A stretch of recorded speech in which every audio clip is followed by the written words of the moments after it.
श्रोते हो नमस्कार. श्रद्धांजली समितीद्वारा आयोजित असलेल्या श्रद्धांजली कीर्तन सप्ताहातल्या 7व्या पर्वामध्ये मी आपलं स्वागत करतोय. यंदाच्या वर्षीच्या श्रद्धांजली कीर्तन सप्ताहातलं हे 4थं कीर्तन पुष्प सादर करण्यासाठी या ठिकाणी आपणासमोर उपस्थित आहेत हरिभक्तपरायण महेश बुवा सरदेसाई. महेश बुवा यांना कोकण भूषण असं म्हटलं तर अतिशयोक्त ठरणार नाही, कारण कोकण प्रांतामध्ये जे निष्ठावंत अभ्यासू असे कीर्तनकार आहेत त्यामध्ये महेश बुवा हे अग्रगण्य आहेत. ज्या पठडीचं ते कीर्तन करतात ती पठडी ही महाराष्ट्र आणि भारतामध्ये नावाजलेली आहे. कराडकर पठडी म्हणून जिला म्हटलं जातं अशी अत्यंत नामांकित कीर्तन परंपरा, या कीर्तन परंपरेचे पाईक आमचे हरिभक्तपरायण महेश बुवा सरदेसाई आहेत. त्यांना गुरुही अत्यंत श्रेष्ठ असे लाभलेले आहेत, ते म्हणजे हरिभक्तपरायण कैलासवासी दत्तदास बुवा घाग आणि हरिभक्तपरायण श्रीपाद बुवा ढोले. महेश बुवांचं शिक्षण MA BEd पर्यंत झालं आहे. आत्तापर्यंत गेले 30 वर्ष महेश बुवा कीर्तन करत आहेत. 2000च्या वर त्यांची कीर्तनं झालेली आहेत. शिक्षण क्षेत्रामध्येही ते कार्य करत आहेत. अत्यंत उत्तम गायन, उत्तम वेदांत तत्त्वज्ञान आणि रसाळ कीर्तन आणि कीर्तनाची जी मूलभूत तत्त्व आहेत त्या सर्व तत्वांना स्पर्श करणारं असं आमच्या महेश बुवांचं कीर्तन आहे. त्यांच्या कीर्तनाचा आपण आस्वाद घेऊया. त्यांच्या साथीसाठी आहेत तबला वादनासाठी पंडित मोहन पारसनीस आणि ऑर्गन पायपेटी वाजवण्यासाठी उपस्थित आहेत पंडित गंगाधर देव. महेश बुवांना विनंती करतो त्यांनी आपल्या कीर्तन सेवेला सुरुवात करावी. श्री गणेशाय नमः. श्री सरस्वत्यै नमः. श्री गुरुचरणारविन्दाभ्यां नमः. कर्पूरधामधवलं कटकाङ्गदादि छत्रत्रिनेत्र शशिशेखरमण्डितास्य वामाङ्कसंसृतरमानयनाभिराम चक्राब्जशङ्खसगदं नृहरिं नमामि. ध्यायेन्नित्यं महेशं रजतगिरिनिभं चारुचन्द्रावतंसं रत्नाकल्पोज्ज्वलांगं परशुमृगवराभीतिहस्तं प्रसन्नं पद्मासीनं समन्तात् स्तुतममरगणैर्व्याघ्रकृत्यं वसानं विश्वाद्यं विश्ववन्द्यं निखिलभयारं पञ्चवक्त्रं त्रिनेत्रं. गुरुर्ब्रह्मा गुरुर्विष्णुः गुरुर्देवो महेश्वरः गुरुः साक्षात् परब्रह्म तस्मै श्रीगुरवे नमः. नमस्ते शारदे देवी सरस्वती मतिप्रदे वसत्वं मम जिह्वाग्रे सर्वविद्याप्रदा भव. हरे जय जय राम कृष्ण हरे हरे जय जय राम राम कृष्ण हरे हरे जय जय राम राम कृष्ण हरे जय जय राम कृष्ण हरे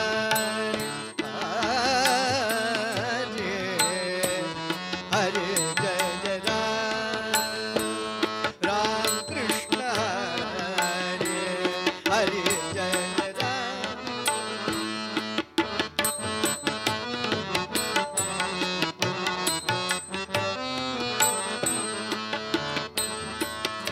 नव नीरदसम नवनीत प्रिय नव नीरदसम नवनीत प्रिय नव नीरदसम नवनीत प्रिय नव नीरदसम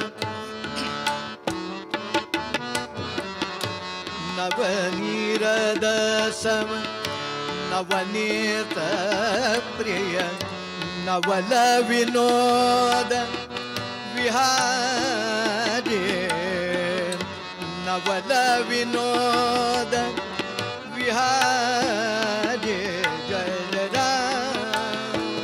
राम कृष्ण हरे हरे जय जय राम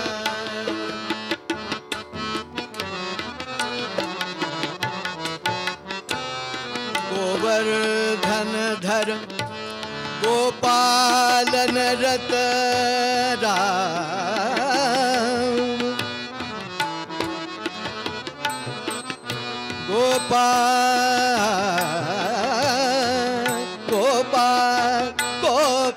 गोपालन रत गोवर्धन धर गोपालन रत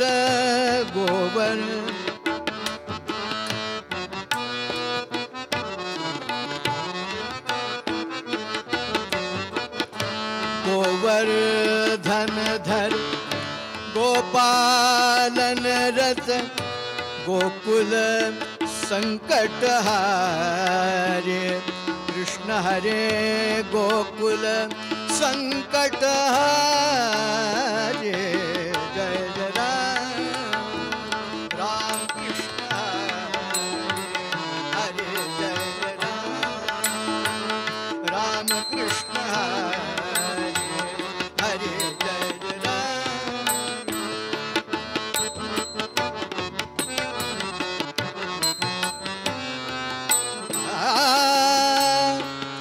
शरणागत दीना दीना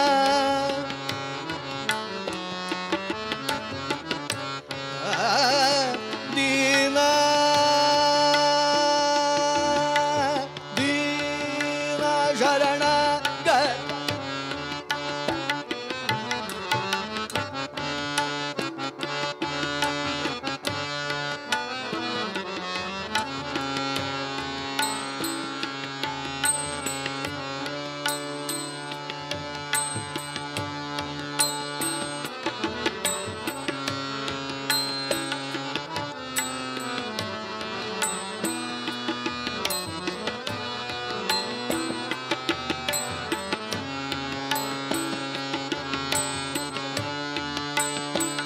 चरणी नेरा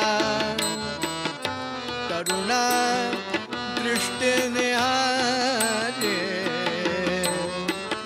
करुणा दृष्टि निहारे राम जय राम कृष्ण हरे जय जय राम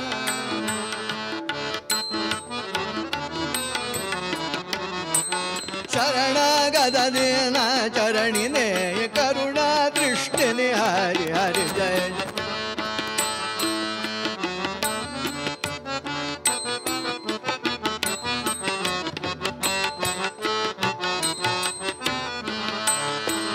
राम कृष्ण हरे हरे जय जय राम हरे जय जय राम कृष्ण हरे जय जय राम श्री सीताराम चरणी लक्षला बोधे राजा राम चरणी लक्षला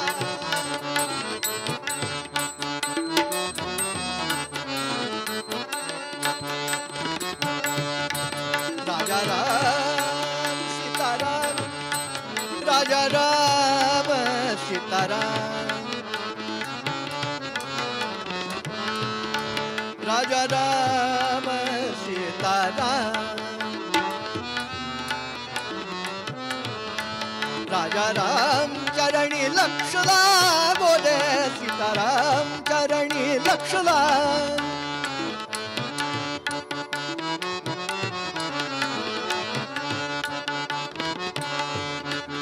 कीर्तन संगे राम कीर्तन संगी रंगात देह वागो कीर्तन संगी रंगात देह वागो वागो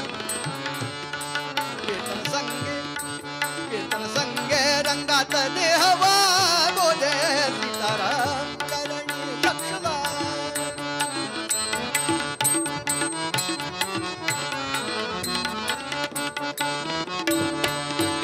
सारा सार वदविता सद्गुरुराया सारा सार वदविता सद्गुरुराय मंगलधाम जीवन नरहरिपाय मंगलधाम जीवन नरहरिपाय राजा राम चरणी लक्ष लागो रे सीताराम चरणी लक्ष लाग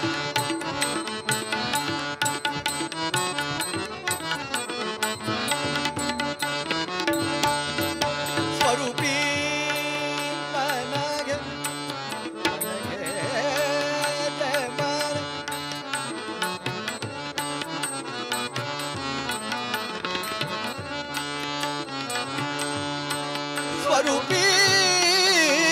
मन स्वरूपी मन स्वरूपी मन स्वरूपी मन स्वरूपी मन स्वरूपे मन है लाविता सौख्याम काम क्रोधादिक जाती निज धामा हो काम क्रोधादि क्रोधादि काम क्रोधादि क्रोधादि काम क्रोधादिक काम क्रोधादिक जाती निज धामा हो राजा राम चरणी लक्ष लागो रे राजा राम चरणी लक्ष लागो रे बालकृष्ण चरणी लक्ष लागो सद्रूप चिन्मय नारायण सद्रूप चिन्मय नारायण सद्रूप चिन्मय नारायण सद्रूप चिन्मय नारायण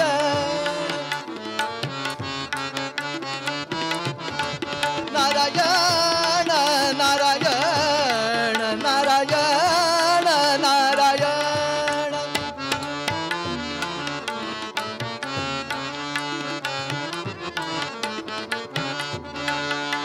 नारायण रूप ध्यावू रूप ध्यावू रूप ध्यावू रे रूप ध्यावू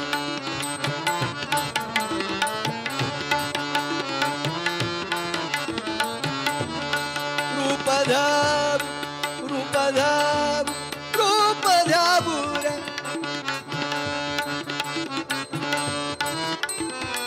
सद्रूप चिन्मय नारायण रूप ध्यावू तन्मय होवूनी बलवंत प्रेमे गावू रे राजा राम चरणी लक्ष लागो रे सीताराम चरणी लक्ष लाग राजा राम चरणी सीताराम चरणी बाळकृष्ण चरणी लक्ष लाग लक्ष लाग दिगंबरा दिगंबरा श्रीपाद वल्लभ दिगंबरा दिगंबरा दिगंबरा श्रीपाद वल्लभ दिगंबरा दिगंबरा दिगंबरा श्रीपाद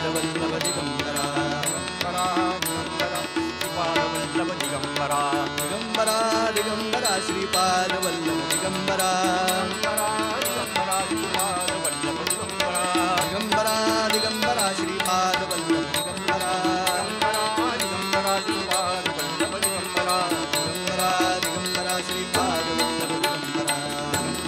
दिगंबरा श्रीपाद वल्लभ दिगंबरा गवरदा हरि विठ्ठल श्री ज्ञानदेव महाराज की जय, गोपाल कृष्ण भगवान की जय, देवर्षि नारद स्वामी महाराज की जय, आर्य सनातन वैदिक हिंदू धर्म की जय, मंगल मूर्ति मोरया।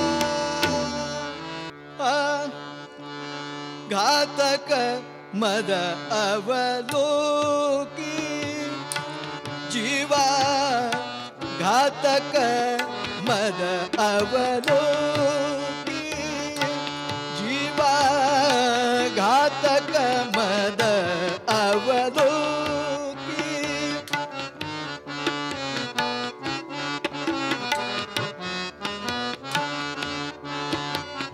जीवा, घातक मद अवलोकी जीवा, घातक मद अवलोकी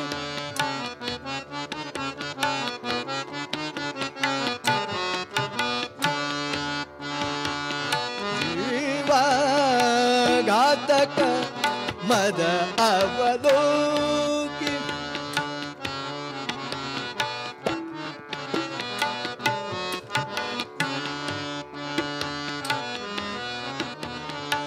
धन बल गर्वे दशाननादिक, धन बल गर्वे दशाननादिक झाले नष्ट विलोकी जीवा, झाले नष्ट विलोकी जीवा, घातक मद अवलोकी जीवा, घातक मद अवलोकी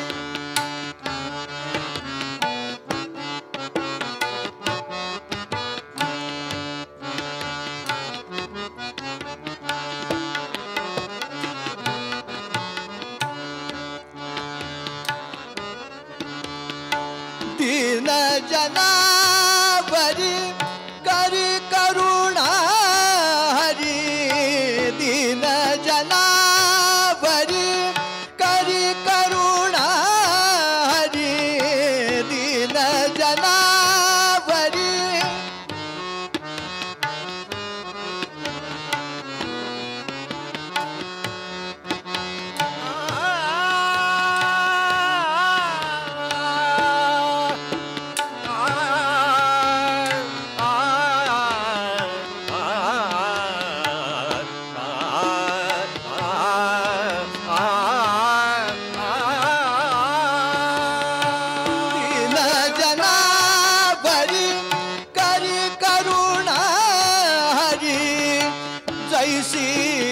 माय स्वतो की जीवा, जैसी माय स्वतो की जीवा, घातक मद अवलोकी जीवा, घातक मद अवलोकी अवलोकी अवलोकी अवलोकी।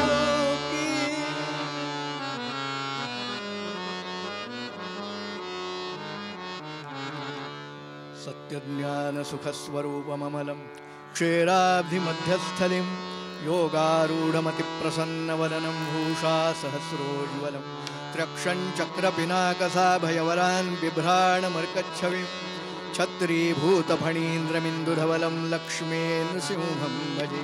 प्रह्लादवरद श्रीनृसिंह भगवान के जय, श्रीदेव गणेश्वर महाराज के जय, गोपाल कृष्ण भगवान की जय, अवधूत चिंतन श्री गुरुदेव दत्त। नारदीय कीर्तनाला ज्यांनी काही विशिष्ट असा ढाचा दिला ते गोविंद बुवा होशिंग। नाशिकला वास्तव्य झाल्यामुळे नाशिककर बुवा म्हणूनही ज्यांना ओळखलं जाऊ लागलं आणि पुढे संन्यास घेतल्यानंतर तारकाश्रम स्वामी म्हणून जे प्रसिद्ध आहेत, त्या तारकाश्रम स्वामी महाराजांचं हे पद कशावरून? प्रत्येक संतांच्या काही ना काही खुणा असतात. नामा म्हणे, तुका म्हणे, एका जनार्दनी, किंवा ज्ञानोबा माऊलींच्या करता बाप रखुमा देवीवरू. तसं पदाच्या शेवटच्या ओळीमध्ये दीन असा शब्द आला की ते पद तारकाश्रम स्वामींचं आहे अशी खूण. घातक मद अवलोकी जीवा, घातक मद अवलोकी, धन बल गर्वे दशाननाधिक, झाले नष्ट विलोकी जीवा, घातक मद अवलोकी. आणि तो मद बाजूला ठेवून जे दीन होऊन भगवंताला शरण जातात, दीन जनावरी करी करुणा हरी, कशी जैसी माय स्वतोकी जीवा, घातक मद अवलोकी.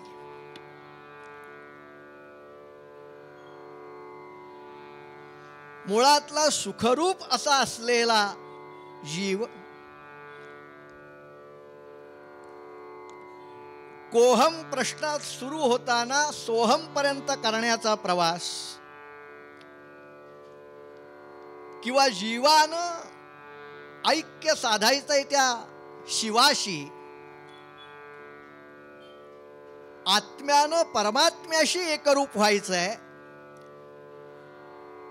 असा प्रवास करत असताना किंवा करण्याकरता नवविधा भक्ती सांगितल्या आहेत. श्रवणं कीर्तनं विष्णो स्मरणं पादसेवनं अर्चनं वंदनं दास्यं सख्यं आत्मनिवेदन. या 9 प्रकारच्या भक्तींच्या माध्यमातून हा आपल्याला प्रवास करायचा आहे. पण बऱ्याचदा दिसतं असं की गंतव्य स्थानापर्यंत आपण पोहोचू शकत नाही. का पोहोचू शकत नाही? तर तुम्ही आम्ही सामान्य माणसं जी आहोत ती आम्ही विकारी आहोत. काम क्रोधादी षड विकार, त्या विकाराने आम्ही लिप्त झालोय. परिणाम, गंतव्य स्थानापर्यंत जाताना अनंत अडचणी येतात. पण ते विकार आपण टाळू शकत नाही हो, किंवा नकोय तसं आहे का? विकारही हवे. कारण योग्य रीतीनं काय होत आहे, जिथे पाहिजे तिथे आणि जेवढ्या प्रमाणात पाहिजे तेवढ्या प्रमाणात नसल्यामुळे गोंधळ होतो. षडविकार हवेतच आहे. कवी म्हणाले, सगळ्यांना माहिती आहे, काम असावा ईश्वर भजन, काम असावा ईश्वर भजनी, क्रोध असावा इंद्रिय दमनी, ईश्वर प्रसाद ग्रहणी, लोभ अपार असावा. काम हवाय, क्रोध हवाय, लोभ हवाय, फक्त तो कुठे हवा आणि किती प्रमाणात हवा हे महत्वाचं आहे. आणि ते प्रमाण बिघडलं. जसं प्रकृती कफ, पित्त आणि वात या त्रिदोषाने युक्त आहे, त्यांचं प्रमाण बदललं की प्रकृतीत बिघाड होतो का नाही? त्याच पद्धतीनं हे षडविकार जे आहेत त्याचं स्थान आणि प्रमाण हे बिघडलं की विकार होतो किंवा तो घातक ठरतो. आणि त्यातही इतर विकार जे आहेत ते कदाचित त्या मनानं कमी त्रास देणारे असतील, पण चित्र दिसताना असं दिसतं या सगळ्यामध्ये जो अहंकार आहे त्या अहंकाराचं प्रमाण अत्यंतिक झालं की त्या योगानं माणूस प्रगतीपेक्षा बाजूला होऊन अधोगतीकडे वळतो. अधोगतीला आपोआप येतोच. अहंकाराचं आत्यंतिक रूप म्हणजे मद आहे. म्हणून दुसऱ्या चरणामध्ये धन बल गर्वे दशाननादिक झाले नष्ट विलोकी. रावणादिकांची उदाहरणं दिली. रावण काही कमी बुद्धिमान होते का किंवा कमी ज्ञानी होते का? पण एका अहंकारानं संपले. म्हणून अहंकार बाजूला ठेवा असं कळवळून सांगतात तारकाश्रम स्वामी. आणि ज्यांनी अहंकार बाजूला ठेवला आणि शरण त्वमेव म्हणून जे भगवंताला शरण गेले त्यांना भगवंत आपल्या छातीशी धरतो आणि त्यांच्या मागे आपल्या कृपेचं छत्र अखंड उभं करतो. कसं? जैसी माय स्वतोकी. मूल जसं स्वतोक म्हणजे लहान मूल. मूल कितीही जरी चुकलं, त्याच्या हातनं कितीही जरी चुका झाल्या तरी प्रसंगी शेवटी आईच त्याला ज्याप्रमाणे जवळ घेते, त्या दोषांना पदरात घेते, त्याच पद्धतीनं जो अनन्य भावनेनं भगवंताला शरण गेला त्याच्या मागच्या चुका प्रसंगी घडलेले दोष बाजूला ठेवून भगवंत त्याच्यावर कृपा करतो. म्हणून अनन्य भावनेनं भगवंताला शरण जा. आणि या षड्विकारांपैकी विशेष करून जो मद आहे, कारण बाकीचे जे आहेत ना ते काहीतरी अभ्यासानं किंवा प्रयत्नानं त्याच्यावर नियंत्रण मिळवता येईल. पण अहंकारानं एकदा मनामध्ये घर केलं, जागा केली की माणसाची प्रगतीच संपते. आपण म्हणतो ना, यदी जेव्हा केव्हा हरी कवी असे शब्द शिकालो. कधीतरी एखादा शब्द आपण पाठ करतो आणि तदा मी सर्वज्ञ. माझ्यासारखा मीच, मलाच वाटतं ना, माझ्यासारखं मीच उत्तम कीर्तन करू शकतो, माझ्या इतकं अन्य कोणी करू शकत नाही वगैरे. कुठलंही क्षेत्र घ्या, जगामध्ये प्रत्येक क्षेत्रात शेराला सव्वाशेर ठेवलेला आहे. आपण कधीच परिपूर्ण नाही. आणि माणसानं एक नेहमी लक्षात ठेवावं, फळ असतं बघा एखादं, ते फळ जेवढं कच्चं असेल ना तेवढी त्याची पुढची स्थिती चांगली आहे बघा. कच्चं असलेलं फळ त्याची पुढची स्थिती पक्व होण्याची आहे. पण पक्व फळ जर असेल तर त्याची पुढची स्थिती नासायची आहे. म्हणून आपण नेहमी म्हणायचं मी अजून कच्चा आहे, म्हणजे अजून पक्व व्हायला संधी आहे. पण मी आत्ताच पक्व झालोय किंवा परिपूर्ण आहे असं जर मी म्हणायला लागलो तर पुढे नासून जाणं हीच अवस्था आहे. म्हणून तिथे भान ठेवून आपले पाय जमिनीवर ठेवणं हे अपेक्षित आहे. बरं, त्या अहंकारामध्ये मदामध्ये सुद्धा प्रकार येतो. किती कुठला मद किती काळ टिकतो आणि हा मद मुळात निर्माण कशामुळे होऊ शकतो? 7 ठिकाणं अशी सांगितलीत की ज्या योगानं मदाची किंवा अहंकाराची निर्मिती होऊ शकते. कुलम वित्तम श्रुतम रूपम, कुलम वित्तम श्रुतम रूपम, शौर्यं दानं तपस्तथा प्राधान्येन मनुष्याणां सप्तैते मदहेतवः. कुलाचा अभिमान असतो. आणि कुल या शब्दाचा अर्थ थोडा आपण व्यापक घेऊया, केवळ जातीवाचकच घेऊ नका. सामाजिक स्थितीच्या दृष्टीनं सुद्धा मी ज्या कुळामध्ये जन्माला आलोय, मग तो कुणाला राजकीय पार्श्वभूमी असते, कुणाला सांस्कृतिक पार्श्वभूमी असते, कुणाला अन्य कुठली असते, त्या हिशेबानं त्याचाही मद निर्माण होतो. वित्ताचा तर होतोच होतो, रूपाचा अहंकार होतो, शौर्याचा अहंकार होतो. कुठेतरी कधीतरी 1000-5000 रुपये देणगी देतो आणि त्या बोर्डावर नाव येण्याकरता किती आपण आग्रही असतो मला सांगा. कुठेतरी आपण उपासना करत असतो, त्या तपाचाही अहंकार होऊ शकतो. अशी अनेक ठिकाणं आहेत आणि त्या ठिकाणातनं मदाची निर्मिती होऊ शकते. म्हणून तिथे आपण सावध असणं. बरं, यातनं निर्माण होणारे जे मद आहेत ते किती काळ टिकू शकतात? त्याला काहीतरी आयुष्य आहे, कालांतरानं ते नष्ट होतील. पण सुभाषितकारांनी आणखीन एक मद सांगितलं आहे. त्यानं निर्माण होणारा जो मद आहे ना तो कधी नष्ट होत नाही. आणि हे आजही आपण पाहू शकतो, पाहतो, अनुभवतो. क्षणमात्रं ग्रहावेशो क्षणमात्रं ग्रहावेशो याममात्र सुरामदः लक्ष्मी मदस्तु मूर्खाणां आदेहादनुवर्तते. नवीन घर बांधलं किंवा आजच्या जमान्यात बोलायचं झालं तर शहरामध्ये फ्लॅट घेतला, लाखांनी रुपये खर्च करून आपण आयुष्याची सगळी जमा केलेली पुंजी ओततो आणि भविष्यात जे मिळणार असतं आपल्याला त्याचा विचार करून कर्ज डोक्यावर घेतो आणि हे सगळं करून ते घर घेतो. 800, 1000, 1200, 1500 स्क्वेअर फूट जे काय असेल ते. पण ते ज्या क्षणी गणेश पूजन करून किंवा वास्तुशांत करून आपण गृहप्रवेश करतो त्या क्षणी त्या घराच्या मालकाची स्थिती बघावी. असं नवीन घर बंगला घेतल्यानंतर केवढा आवेश असतो. मी म्हणूनच एवढं करू शकलो, दुसऱ्या कोणाला शक्य झालं नसतं. या भागामध्ये अशा ठिकाणी प्राईम लोकेशन आपण ज्याला म्हणतो, असं घेणं सोपं नाही. काहीतरी केलं उलट सुलट पण घेतलं हे सगळं म्हणतो. आल्या गेलेल्याला त्याच्याकरता किती खर्च केला ते सांगतो, पण तो आवेश किती काळ टिकतो.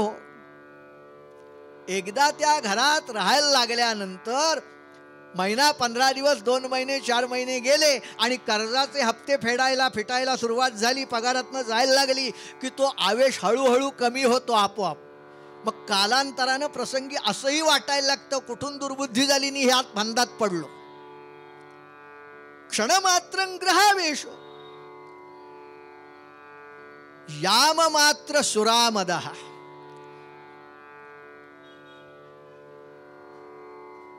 संध्याकाळच्या वेळेला काहींना सवय असते जरा औषध घेण्याची आणि त्याचा मद होतो. पण सुभाषितकार म्हणाले म्हणजे, आणि आपण बघतो ना असं जरा घेऊन रस्त्यानं तो ज्या वेळेला जात असतो त्याला अखिल विश्वाची सत्ता हातात आल्यासारखा तो वागायला लागतो. पण तो मद जो असतो त्या सुरेचा मद असतो किती काळ टिकतो. आमच्या प्राचार्य मामासाहेब दांडेकरांनी एक छान याच्यावर दृष्टांत दिलाय.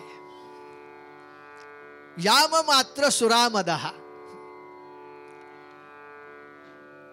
काही सण वगैरे होता म्हणा, विजयादशमी असेल, अन्य काही असेल, आणि त्या निमित्तानं एका राजाची मिरवणूक चालली.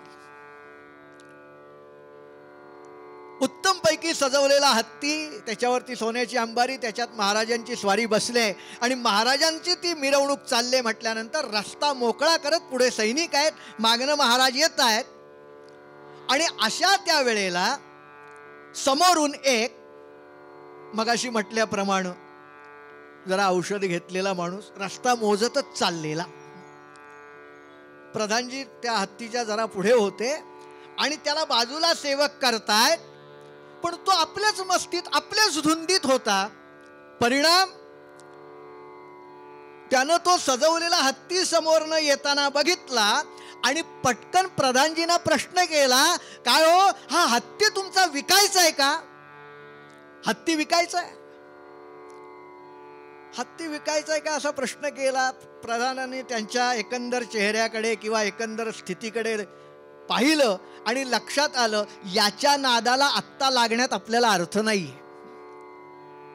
कारण त्यानं आपलाच कमीपणा होणार आहे. म्हणून सेवकाला इशारा केला आणि त्याची रवानगी एका बिनभाड्याच्या खोलीत केली. उत्तर रात्री कधीतरी मिरवणूक संपली, प्रधानजी घरी आले, जो तो आपापल्या घरी गेला. आणि सकाळ झाल्यानंतर प्रधानजींना आठवण झाली की अरे काल रात्री 3 सांजेच्या वेळेला असा एक माणूस चाललेला, त्यानं असा असा प्रश्न केला आणि त्याला मी तिकडे कोंडून ठेवायला सांगितले, एका खोलीमध्ये बंद करून ठेवायला सांगितले, काय झाले त्याची स्थिती बघूया. म्हणून सकाळ होता होता क्षणी ते तिकडे निघाले. दरम्यान इकडे काय झालं होतं, त्याला तिथे बंद करून ठेवलेला, पण त्या खिडक्या वगैरे होत्या, त्यातनं तो गार वारा वगैरे येत होता आणि जसजशी रात्र चढायला लागली तसं यानं घेतलेली उतरायला लागली आणि सकाळपर्यंत पूर्ण उतरलेली होती. आणि हा विचार करतो इथे मी बंद कसा झालो. मग सगळं आठवलं आणि मग भीती अशी वाटायला लागली. महाराजांच्या हत्तीला मी विचारलंय विकत घेणार का किंवा विकणार आहात का, आणि मला बंद करून ठेवलंय. आता काहीतरी शिक्षा होणार, यातनं सुटू कसं असा विचार करतोय. तोपर्यंत प्रधानजी तिथपर्यंत आले आणि त्यांनी विचारलं, का रे. म्हटलं काल जरा गडबड होती, पण तुम्ही विचारलं हत्ती विकायचा आहे का. विकायचा आहे. किती किंमत देणार. उलटाच प्रश्न त्याला केला, किती किंमत देणार. पण उतरली होती तरी हे सावध होतं. त्यानं काय केलं आता यातनं सुटण्याकरता पटकन गेला, प्रधानजींचे पाय धरले आणि म्हटलं महाराज मी काल विचारलं होतं हो, विकत घ्यायचा होता पण घेणारी गेली. घेणारी गेली, आता कोण घेणार आहे विकत. ती जी नशा होती की ज्या नशेमध्ये मी विचारलं ती संपली. याम मात्र सुरामदहा. सकाळी घेतली संध्याकाळपर्यंत उतरते, संध्याकाळी घेतली सकाळपर्यंत उतरते, पण उतरते हे निश्चित आहे. पण सुभाषितकार म्हणाले पण लक्ष्मी मदस्तु मूर्खाणाम आदेहाद अनुवर्तते. लक्ष्मीचा मात्र जो मद आहे ना तो कधीही उतरत नाही. याच्यावर जास्त भाष्य करायला नको. आपण सगळीकडे अनुभवतो. आजूबाजूचं सोडून द्यावं, एकाच घरात 4 भाऊ असतील आणि त्यांच्या जर सांपत्तिक स्थितीचा विचार केला, एक उत्तम आहे आणि एक अगदी सामान्य आहे, सहज नजर टाकावी आणि त्या 2 भावांच्या संबंधाबद्दल विचार करा. समाजात कितीही समानतेचे जरी डांगोरे पिटत गेलो असलो तरी समाजातला गरीब आणि श्रीमंत हा जो भेद आहे हा गेलेला अजून तरी दिसत नाहीये. म्हणून लक्ष्मी मदस्तु मूर्खाणाम आदेहाद अनुवर्तते. म्हणून सत्तेचा लक्ष्मीचा कधीही अहंकार करू नका. जाता जाता एकच प्रश्न मनामध्ये येईल, सगळे चांगले गुण आहेत आणि त्याच्या जोडीला एक अहंकार असला काय बिघडतो. 99 चांगले आहेत, मग 99 मोठे की एक मोठा हो. 99 वाटतच ना हो आपण मोठे आहोत म्हणून. 100, 150, 200, 250 किती असले तरी 99 वाल्यांना मी मोठा आहे हे वाटतं का नाही. एकापेक्षा 99 मोठा आहे.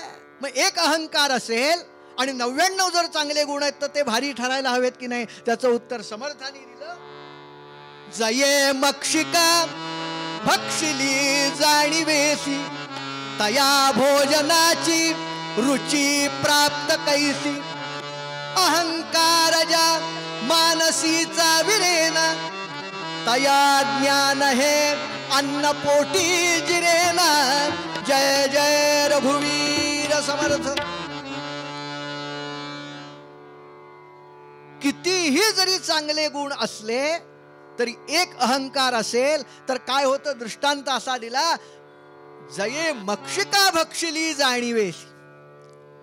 उदरामध्ये तुम्ही किती पंचपक्वान्न जेवताय, ती जेवल्यानंतर त्याच उदरामध्ये चुकून जर एखादी माशी जर गेली तर अन्न पचत नाही. खाल्लेलं अन्न वमन होऊन बाहेर पडतं. एक एवढीशी माशी पण त्या सगळ्या सुग्रास अन्नासह बाहेर येते. तसं अहंकार ज्या मानसीचा विरेना तया ज्ञान हे अन्नपोटी जिरेना. मग आता प्रश्न एवढाच आहे पूर्वरंग संपवण्याकडे येताना, मग हे जर विकार असे घातक आहेत तर नको आहेत का आपल्याला. विकार ते आपण टाळूही शकत नाही. मग याच्यावर उपाय काय. तेवढा उपायाचा श्लोक सांगायचा आणि पूर्वरंगात विराम घ्यायचा. श्लोककार असं म्हणाले, दासो यस्या मुकुंदस्य दासो यस्या मुकुंदस्य दस्य वस्तस्य ये पिषट विलीना एव जायेरन उलूका इव वासरे. श्लोककार म्हणाले, जे मुकुंदाचे दास झाले, दासो यस्याम मुकुंदस्य, जे भगवान गोपाल कृष्णांचे दास झाले, दस्य वस्तस्य ये पिषट. हे 6 जण जे आहेत, जे षड्रिपू आहेत, ते त्यांचे दास होऊन राहतात की जे मुकुंदाचे दास राहिले. विकार नष्ट होत नाहीत. कशावरून? पुढे दृष्टांत दिला, विलीना एव जायेरन उलूका इव वासरे. उलूक हा एक संस्कृत शब्द आहे, पक्षाचं नाव आहे. दिवसा त्याचं म्हणे नाव घेत नाही आणि त्याला दिवाभीत असं म्हणतात. त्याला सूर्यप्रकाश चालतच नाही.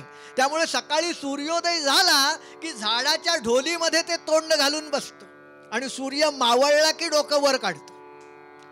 त्याचप्रमाणे जे मुकुंदाचे दास होतात, हे षड्रिपू जे आहेत, त्या दिवाभीताप्रमाणे जोपर्यंत तुम्ही मुकुंदाचे दास आहात तोपर्यंत ते शांत असतात. पण ते दास्यत्व एकदा तुम्ही बाजूला केलं की पुन्हा ते डोकं वर काढतात. म्हणून दीन जनावरी करी करुणा हरी, जैसी माय स्वतोकी जीवा घातक मद अवलोकी. म्हणून दीन होऊन भगवान गोपाल कृष्णांना शरण जा, आयुष्याचं कल्याण होईल.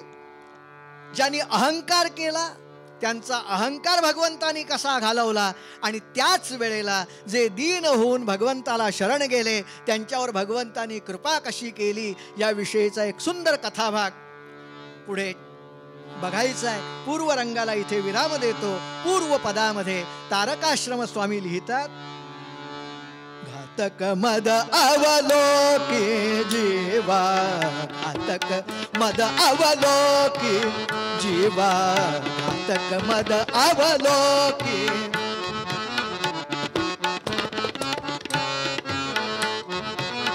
धन बल गर्वे दशाननादिक, धन बल गर्वे दशाननादिक, झाले नष्ट विलोकी, झाले नष्ट विलोकी.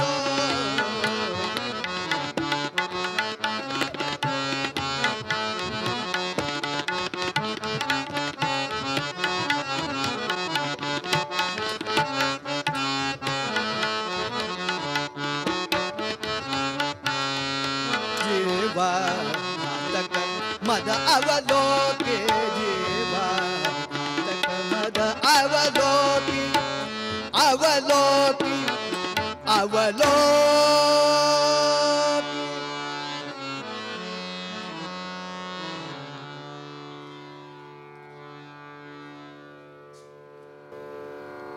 श्रोते हो, नमस्कार. श्रद्धांजली कीर्तन सप्ताहातल्या या चौथ्या कीर्तन सेवेमध्ये आज श्रद्धांजली समर्पित करायची आहे. 3 वेगवेगळ्या क्षेत्रातल्या 3 महान विभूतींना. श्रद्धांजली सप्ताहाचा हेतू 7 वर्षापूर्वी आम्ही काही कीर्तनकारांनी कीर्तनाच्या माध्यमातून दिवंगत अशा सामाजिक कार्यामध्ये, आध्यात्मिक कार्यामध्ये, राष्ट्ररक्षणाच्या कार्यामध्ये किंवा ज्यांनी आदर्श असा गृहस्थाश्रम केला अशा काही थोर व्यक्तींच्या स्मरणार्थ कीर्तन सेवेतून त्यांना श्रद्धांजली समर्पित करत असतो. यामध्ये आपणही आपलं योगदान देऊ शकता. आपल्या परिचितांमध्ये ज्यांनी आपल्यावरती काही उपकार केलेले आहेत, आपल्या जीवनामध्ये काही उत्क्रांती होण्यासाठी ज्यांनी काही योगदान दिलेलं आहे त्यांच्या प्रती कृतज्ञताभाव दर्शवण्यासाठी आपणही आपली काही राशी श्रद्धांजली कीर्तन समितीकडे अर्पण करून कीर्तनाचं आयोजन करू शकता.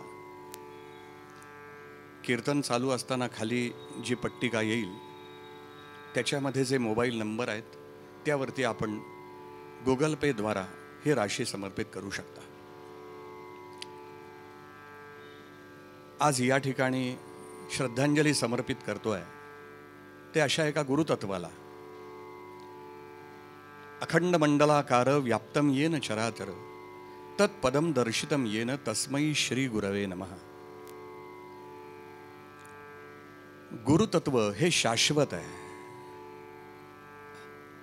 अज्ञानाचा अंधकार नाहीसा करून ज्ञानाच्या प्रकाशाकडे नेणारे सद्गुरू, त्यांच्याप्रती आपण कितीही समर्पण भाव ठेवला तरी तो कमीच आहे. या ठिकाणी श्रीयुत प्रकाश क्षीरसागर यांनी त्यांचे जे सद्गुरू आहेत श्रीयुत अखंडानंद स्वामी यांना श्रद्धांजली समर्पित केलेली आहे. श्री सद्गुरुनाथ महाराज की जय. दुसरी जी श्रद्धांजली आहे ते आम्हा सर्व कीर्तनकारांचे स्नेही, कर्नाटक प्रांतामध्ये राहणारे, ज्यांनी अनेक कीर्तनकारांना, अनेक उत्तम गायकांना आयुष्यभर हार्मोनियमची साथ केली. अत्यंत प्रेमळ, सोज्वळ स्वभाव, उत्तमातलं उत्तम साथ संगत करण्याचं कौशल्य आणि ज्या गायनाच्या अथवा कीर्तनाच्या साथीला वागूकरांनी साथ केली तो कार्यक्रम अत्यंत उच्च दर्जाचा व्हावा असे आमचे वामन वागूकर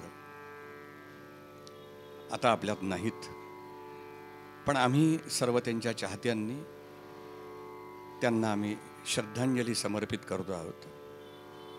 ती श्रद्धांजली समर्पित करण्यासाठी त्यांचेच स्नेही ग्वाल्हेरहून श्रीयुत प्रमोद संत या ठिकाणी आलेले आहेत. वामन वाघोकरांना ते श्रद्धांजली समर्पित करणार आहेत. तिसरी श्रद्धांजली समर्पित जी करायची आहे ती कैलासवासी यशवंत पुरुषोत्तम काशीकर. काशीकर काकांना जाऊन 5 वर्ष झाली. योगायोग असा आहे, 5ही वर्ष श्रद्धांजली कीर्तन सप्ताहातून त्यांना श्रद्धांजली समर्पित केली जाते आणि त्यांचा परिचय करून देण्याचा योग हा माझ्या वाट्याला येतो आहे. काशीकर काकांचं माझं काहीतरी पूर्वजन्मीचं ऋण असावं म्हणून त्यांचं पुण्यस्मरण माझ्याकडून घडतंय. माझंही त्यांना सादर वंदन आहे. त्यांना श्रद्धांजली त्यांच्या कुटुंबियांनी, त्यांच्या परिवाराने वाहिलेली आहे. काही कार्यबाहुल्यामुळे त्यांना या ठिकाणी उपस्थित राहता येत नाही. मी त्यांचा नामनिर्देश करतो. श्रीयुत अनिल वसौ वैशाली जाधव, श्री मनोज वसौ सीमा काशीकर, श्रीयुत हेमंत वसौ अश्विनी काशीकर, श्री प्रसाद वसौ वेणू काशीकर, श्री गजानन वसौ अमृता जोशी, सर्व नातवंड अनिकेत, कृष्णा, जानकी, ओम, ओवी, अभिषेक आणि छोटी पणती माणिक हे सर्व त्यांचे आप्तस्वकीय आहेत. 5 वर्ष सलग आपल्या या दिवंगत अशा आप्तासाठी, काशीकर काकांसाठी यांचे हे सर्व आप्तस्वकीय श्रद्धांजली समर्पित करतायत. या ठिकाणी आपण प्रमोद संतांना आणि हरिभक्तपरायण महेश बुवा सरदेसाई यांना मी विनंती करतो त्यांनी या ठिकाणी श्रद्धांजली समर्पित करण्यासाठी समोर यावं. श्री राम जय जय राम. श्री राम जय जय राम. श्री राम जय जय राम. श्री राम जय जय राम. श्री राम जय जय राम. श्री राम जय जय राम. श्री राम जय जय राम.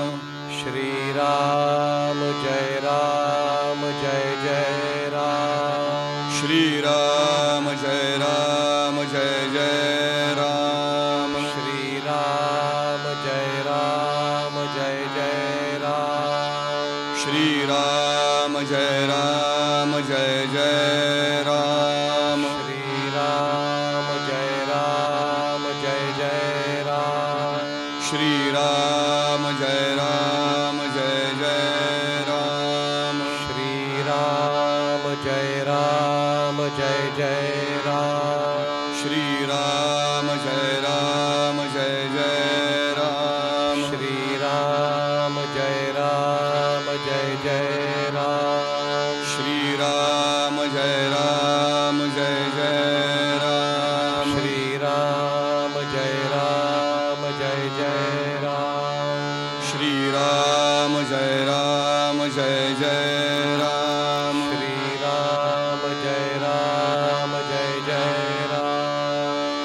राम जय राम जय जय राम श्री राम जय जय राम श्री राम जय जय राम श्री राम जय जय राम श्री राम जय जय राम श्री राम जय जय राम श्री राम जय जय राम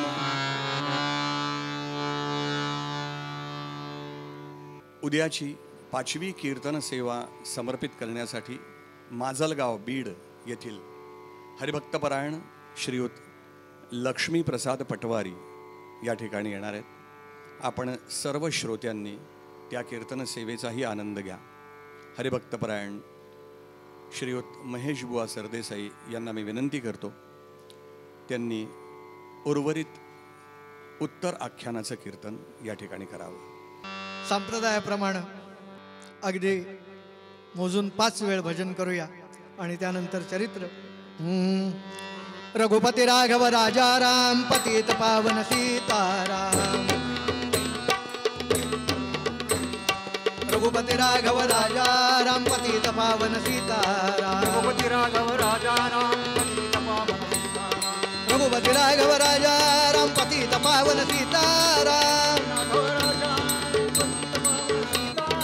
रघुपती राघव राजा राम पतित पावन सीताराम. रघुपती राघव राजा राम पतित पावन सीताराम. राघव राजा राम पतित पावन सीताराम. हरी गवरदा हरी विठ्ठल श्री ज्ञानदेव तुकाराम. राजाधिराज रामचंद्र महाराज की जय. गोपाल कृष्ण भगवान की जय. मंगलमूर्ती मोरया. सध्या आपणा सगळ्यांना माहिती आहे, पितृपंधरवडा सुरू आहे. आपल्या पूर्वजांचं कृतज्ञतापूर्वक स्मरण करायचं आणि श्रद्धांजली कीर्तन समितीच्या माध्यमातून कीर्तन क्षेत्रामध्ये त्यामध्ये रुची असलेले किंवा विविध कलाक्षेत्रामध्ये अशी जी मंडळी कालौघामध्ये आपल्यातनं निघून जातात, त्यांच्या कार्याचा आठव करणं, त्याचं कृतज्ञतापूर्वक स्मरण करणं म्हणून दरवर्षी हा सप्ताह आयोजित करत असते. यावर्षी सुदैवानं त्यामध्ये आपलं एक पुष्प गुंफण्याची संधी मला मिळाली. त्याबद्दल या सर्व माझ्या ज्येष्ठ कीर्तनकार बंधूंचं मी त्यांचे आभार मनःपूर्वक मानतो. कीर्तन मी छंद म्हणून करत असतो, त्यामुळे जी काही सेवा होईल ती गोड मानून घ्या एवढंच या प्रीत्यर्थ सांगतो. आणि ज्या निमित्तानं हा कीर्तन सप्ताह, त्यामुळे त्याला पूरक जाणारं असं चरित्र की ज्यांनी आपल्या आईवडिलांकरता असं कार्य केलं. कार्य तर दोघांनीही केलं, पण एकानं करताना थोडासा अहंकार जागा झालेला होता. परिणामी त्याला वेळच्या वेळी त्याचा अहंकार कमी करून त्याला भानावर आणणं आणि जे दीन होऊन शरण गेले भगवंताला, त्यांची मातृभक्ती पूर्ण करण्याकरता भगवंतानी सहाय्य कसं केलं हे दोन्ही एकाच चरित्रातनं दर्शवणारं असं एक गोड चरित्र. कवी असं वर्णन करतात. पंडू होता स्वर्गवासी, पंडू होता स्वर्गवासी, 5ही बाळे लहानशी, प्रेमे पाळी धृतराष्ट्र त्यासी, हस्तिनापुरासी नेवोनिया. पंडूराजांचं देहावसान झालं आणि युधिष्ठिराधिक नकुल सहदेवापर्यंत 5 असलेली लहान लहान भावंडही आणि कुंती ज्येष्ठ काका या नात्यानं धृतराष्ट्र महाराजांनी त्यांना हस्तिनापुरात आणलं आणि त्या 5ही भावंडांची आणि जोडीला 100 कौरवांची शिक्षणाची व्यवस्था केली. पण या 105मध्ये सगळ्यांचीच बुद्धी काही सारखी नाही हो. बुद्धीचे प्रकार आहेत. तैल बुद्धी असते, घृत बुद्धी असते आणि जेन बुद्धी असते. प्रत्येक बुद्धीचं वैशिष्ट्य आणि सविस्तर सांगायला तेवढा वेळ नाही, पण तैल बुद्धीचा थोडक्यात म्हणजे जे गुरुनी दिलंय ते तर आत्मसात करायचं, पण ते मांडताना त्याचा व्यवहारात उपयोग करताना योग्य ते संदर्भ घेऊन आपल्या बुद्धीनं त्याच्यात उचित भर घालून, उचित याला महत्व आहे, तो तैल बुद्धीचा आहे. असा तैल बुद्धीचा असलेला अर्जुन आणि अर्थातच असा तैल बुद्धीचा शिष्य मिळाल्यानंतर गुरुना त्याच्याप्रती अधिक आत्मीयता वाटते, कौतुक वाटतं, अभिमान वाटतो. परिणामी अर्जुनाचं कौतुक व्हायचं आणि त्यामुळे कौरव आणि पांडवांच्यात वाद व्हायला लागले. म्हणून धृतराष्ट्र महाराजांनी पांडवांच्या करता निवासाची स्वतंत्र व्यवस्था केली की वाद शक्यतो टाळावेत. आणि लहानपणी एकदा असे वाद व्हायला लागले आणि परस्परांच्या बद्दल मनामध्ये जर एकदा किलमिश भरलं गेलं तर पुढे अखंड आयुष्यभर पुढच्या ते किलमिश आपण जोपासत बसतो. म्हणून धृतराष्ट्र महाराजांनी त्या दोघांना स्वतंत्र केलं, कौरवांना आणि पांडवांना. आणि एक दिवस प्रसंग असा घडला, कौरवांची माता गांधारी ही आपल्या महालात बसलेली असताना कानावर ब्रह्मवीणेचा आवाज, नारायण नारायण नारायण, जय जय कुंज विहारी, जय जय कुंज विहारी, जय जय जय जय कुंज विहारी, घनश्याम मुरारी, घनश्याम मुरारी, घनश्याम मुरारी, घनश्याम.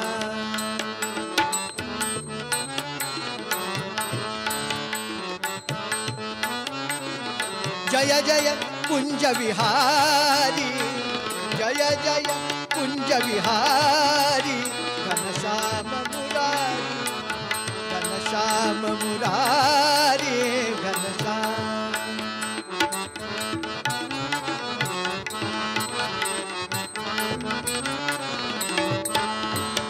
रे नंद नंदना तव करुणेचा पूर, रे नंद नंदना तव करुणेचा पूर.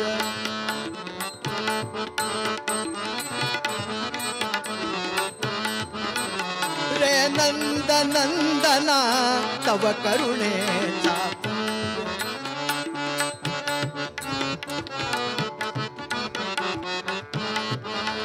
रे नंद नंदना तव करुणेचा पूर. करीतसे लीलया दुरित संकटे दूर, करीतसे लीलया दुरित संकटे दूर. तू भव भयहारी, तू भव भयहारी, भक्तांचा कैवारी, भक्तांचा कैवारी. जय जय जय जय कुंज विहारी, घनश्याम मुरारी, घनश्याम मुरारी, घनश्याम घनश्याम घनश्याम. नारायण नारायण.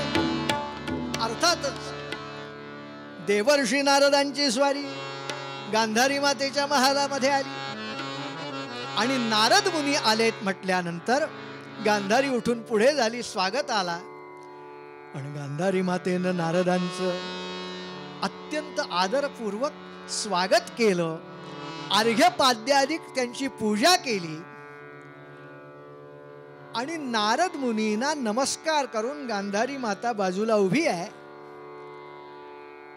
आणि गांधारी मातेनं नारद मुनी आलेत म्हटल्यानंतर नारद मुनींना सहज एक प्रश्न करायचं ठरवलं आणि नारद महाराजांना विचारलं. नारद मुनींना विचारलं, म्हटलं महाराज, अनायासे आपलं आगमन झालंय, मनामध्ये काही इच्छा आहे आपल्याला प्रश्न विचारायची, विचारू का?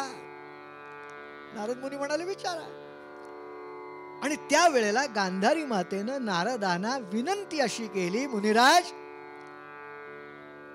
असा काही एखादा मार्ग असेल तर मला सांगा. काही एक सांगा सुव्रत, काही एक सांगा सुव्रत, जेणे सौभाग्य होय प्राप्त, यशश्री आणि ऐरावत, पुढती निश्चित लाभेल.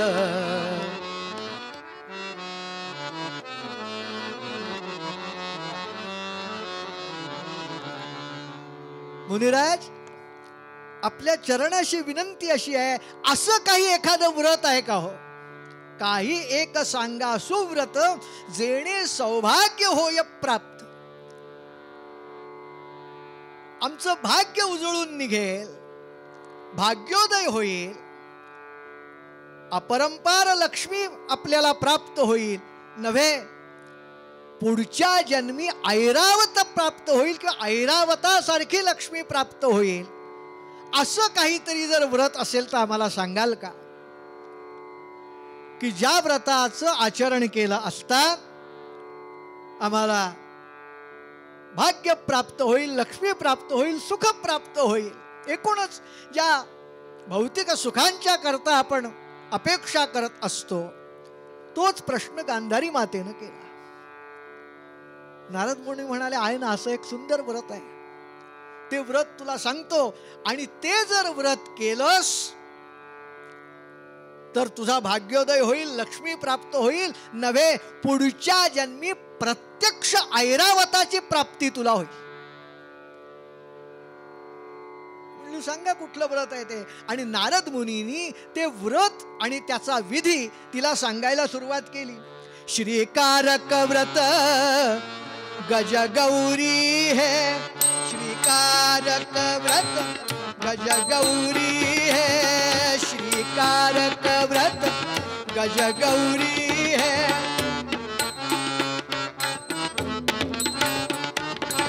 श्रीकारक व्रत गज गौरी है, बोलती वेद पुराणी पुराणी, बोलती वेद पुराणी, यथा विधी आचरा, यथा विधी आचरा, ही बदली व्यासवाणी, व्यासवाणी, ही बदली व्यासवाणी.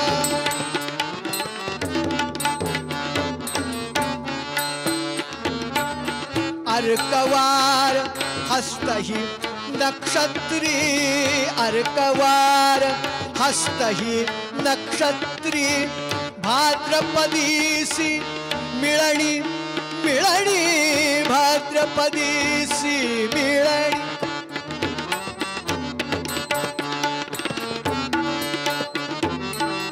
अर्कवार हस्तहि नक्षत्री, अर्कवार हस्तहि नक्षत्री, भाद्रपदीसी मिळणी मिळणी, भाद्रपदीसी मिळणी.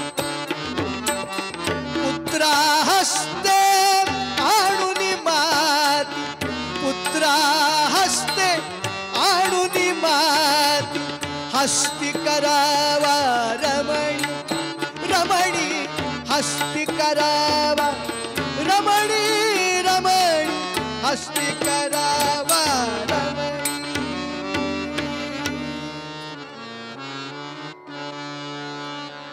नारद मुनींनी व्रत सांगितलं गांधारी मातेला की तुला सौभाग्य लक्ष्मी प्राप्त व्हायला हवी असेल तर तू गजगौरी नावाचं व्रत कर. केव्हा करावं हे व्रत?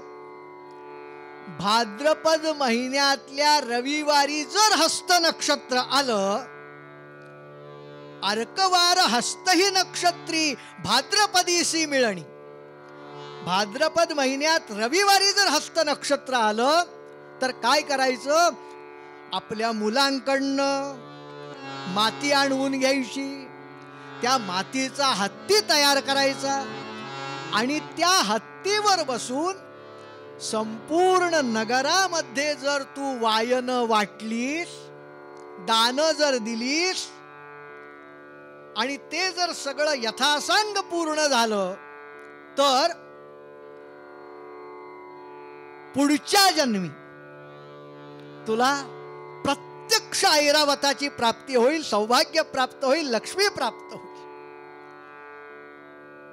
गांधारी मातेनं ऐकलं, नारदानी व्रत सांगितलं, नारद स्वस्थानी निघून गेले आणि गांधारी विचार करते, हे व्रत आपल्याला येईल का करता, मुलं सहाय्य करतील का. प्रश्न तोच आहे ना हो. आपण ज्याच्या भरवशावर करायचं ठरवतोय त्या मुलांनी जर सहकार्यच केलं नाही कसं होईल. म्हणून अशी थोडीशी चिंताक्रांत असलेली गांधारी आणि नेमके तेवढ्या वेळेला दुर्योधनाची स्वारी तिथे आली. आणि दुर्योधनानं आईकडे बघितलं, आईचा चेहरा बघितला, थोडासा चेहरा उतरलेला. आई काय, काही चिंता आहे का, काही म्हणणं आहे का, काही होतंय का.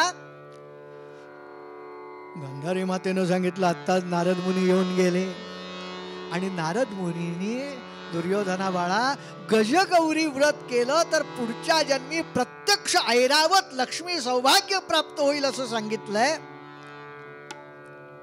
आणि ते व्रत आपणही करावं अशी माझी इच्छा आहे.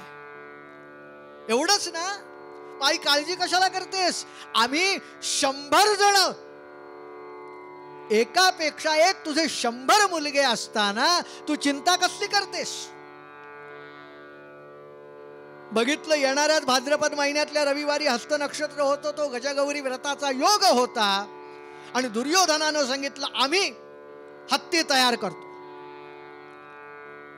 म्हणून नियोजन असं उत्तम रीतीनं दुर्योधनानं केलं की तो हत्ती नगरातनं फिरवायचा आहे, मातीचा हत्ती. त्यामुळे चाकाचा गाडा पहिल्यांदा तयार केला भला मोठा, की ज्याच्यावर हत्ती उभा करता येईल. आणि तो चाकाचा गाडा तयार केला आणि त्या 100 पुत्रांनी गांधारीच्या म्हणजे कौरवांनी माती आणली आणि त्या मातीचा ती व्यवस्थितरित्या मळून त्याचा व्यवस्थित गोळा करून त्या चिखलापासून कौरवांनी मोठा असा, प्रचंड मोठा असा मातीचा हत्ती त्या गाड्यावर तयार करायला सुरुवात केली. तो हत्ती तयार केला, उन्हामध्ये तो सुकवला, त्याला व्यवस्थित रंग वगैरे काढला. तो हत्ती सुकल्यानंतर तो सजवला, करी शृंगारीला कनकमय तो भूषण चिरे, द्विभागी घंटांचा ध्वनी उमटती गर्जती तुरे, विलेपीला शुंडी तगतगित सिंदूर विलसे, तळी चक्रे ज्याच्या चतुर करीतो फिरतसे. उत्तम पैकी तो हत्ती शृंगारला, त्याच्यावर अंबारी ठेवली आणि त्या रविवारच्या हस्त नक्षत्राच्या दिवशी त्या गांधारी मातेला अंबारीमध्ये बसवलं आणि बरोबर अपरंपार सेवक आणि वायनांची, आहेराची, दानाचं साहित्य घेऊन दुर्योधन स्वतः जातीनिशी पुढे आहे आणि संपूर्ण त्या हस्तिनापुरामध्ये गांधारी माता वायन वाटायला लागली. प्रत्येक घराजवळ तो गाडा हत्तीचा थांबवावा, त्याला हत्तीला शिडी लावावी, गांधारीनं खाली उतरावं, ज्या घरात जायचं असेल त्या घरात जाऊन तिथल्या त्या सुवासिनीच्या, घरमालकिणीच्या हातामध्ये आपलं ते असेल ते वायन द्यायचं. परस्परांनी एकमेकांना शुभेच्छा द्यायच्या, सदिच्छा द्यायच्या, नमस्कार घ्यायचे, करायचे, आशीर्वाद जे काय असेल त्या पद्धतीप्रमाणे. आणि असा क्रम सुरू झाला. लोक कौतुक करायला लागले, हो वा, संतती असावी तर अशी असावी. आईला पुढच्या जन्मी लक्ष्मी, यश, कीर्ती, ऐरावत प्राप्त व्हावा या करता या 100 मुलांनी खपून हा मातीचा हत्ती तयार केला. ती वायन सगळ्या नगरामध्ये देत आहेत, सगळेजण कौतुक करतायत. अशी संतती असं. पण ते कौतुक कुणाला आवडत नाही हो, कौतुक सगळ्यांनाच आवडतं. मी नेहमी सांगतो, कीर्तन झाल्यानंतर बुवा आम्हाला सांगतात ना, बुवा छान झाला हा कीर्तन. बरं नसलं झालं तरी सांगावं लागतं का नाही हो, निदान आजचा दिवस तरी. आम्ही आपलं वरवर म्हणतो, कसं हो नाही तेवढं काय नाही तेवढं हे सगळं म्हणतो, पण आतनं आनंदच होत असतो ना. कोणाला आवडत नाही स्तुती, कोणाला आवडत नाही, प्रत्येकाला आवडते. अशी ती स्तुती झेलत झेलत झेलत, कौतुकाचा वर्षाव झेलत झेलत संध्याकाळी कधीतरी संपूर्ण हस्तिनापुरामध्ये ती वायनं वाटून झाल्यानंतर एक घर फक्त शिल्लक राहिलेलं होतं. एक घर शिल्लक राहिलं आणि ते घर होतं कुंतीचं, म्हणजेच पांडवांचं. आणि शेवटी तो हत्ती कुंतीच्या दारासमोर येऊन उभा राहिला. गांधारी त्या हत्तीवरनं खाली उतरली, ते वायन हातामध्ये घेतलं आणि घरामध्ये गेली आणि ते सौभाग्य वायन देवांसमोर ठेवलं. आणि पाठोपाठ दुर्योधन गांधारीच्या. कुंतीनं गांधारीचं जाऊ आहे व्यवस्थित स्वागत केलं, आदरातिथ्य केलं. मनामध्ये कुठलंही किलमिश नव्हतं, कटुता नव्हती, काही नव्हतं. वायन तिनं स्वीकारलं. मुलांनी हे सगळं केलं त्याबद्दल त्यांचं कौतुकही केलं. आणि आता परत निघायचं तेवढ्यामध्ये कारण नसताना दुर्योधन बोलून गेला. दुर्योधन बोलून गेला. काय बोलून गेला? ओ कुंती काकू, वायन दिलंय आईनं, ते तुम्ही स्वीकारलंय, पण पुढचा भाग याचा माहितीये का तुम्हाला? व्यवहारातही तेच आहे ना हो. आहेर ही जी संकल्पना आहे, तरी हल्ली बऱ्याच ठिकाणी यायला लागलंय काय, आहेर वा भेट वस्तू आणू नये. पण आहेर देणं घेणं असलं ना की त्याच्यात आनंदापेक्षा नंतर वादच जास्त होतात. मी किती रुपयाची साडी दिली आणि त्यानं त्याची परतीची मला किती रुपयाची दिली. घेताना बरं वाटतं हो, पण घेतल्यानंतर देणं ही जबाबदारी येते. त्याचप्रमाणे दुर्योधनानं कारण नसताना कुंतीला डिवचलं आणि सांगितलं, अहो या वाणाचे त्वरित उसने सिद्ध करणे, न देता पै आहे नरक पितरा दिग. कुंती काकू, वायन घेतलंय, पण जसं घेतलंय तसं हे परत द्यायला लागतं, हे करा. परत द्यावं लागतं हे लक्षात घ्या. उतरुनी करी खाली वाण देता सती ते, म्हणत फिरून द्यावे लागते वाण तिथे. जरी न फिरून देता त्या वास हो रौरवाचा, वदत तव पृथेला तो पती कौरवांचा. ते जर वायन परत दिलं नाही, परतफेड केली नाही, तर तुमचे पूर्वज नरकात जातील, त्याचा विचार करा. एवढं सांगितलं, शब्द टाकला आणि दुर्योधन गांधारीसह निघून गेला. आणि कुंती मातेला वाईट वाटलं. कसलं वाईट वाटलं श्रोते हो सांगू? परत वायन द्यायला लागेल वगैरे सांगितलं, त्याचंही विशेष नाही, पण तो पुढे जे बोलून गेला ना, जर परतफेड केली नाही तर पूर्वज नरकात जातील. अरे वास्तविक आपल्या दोघांचेही पूर्वज एकच ना. पांडव आणि कौरवांचा जर विचार केला तर दोघांचेही पूर्वज एक असताना पांडवांचे पूर्वज जर नरकात गेले तर कौरवांचे पण जाणारच नव्ह आपण. पण याचा कुठलाही विचार न करता तो बोलून गेला. आणि विपन्नावस्थेत असलेली पांडव मंडळी ही सगळी कुंती विचार करते, हे व्हायचं कसं?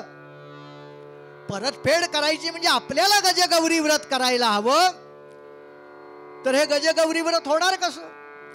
म्हणून खिन्न होऊन ती बसलेली असताना नेमके भीमसेन दादा जे कुठे बाहेर गेलेले होते ते घरात आले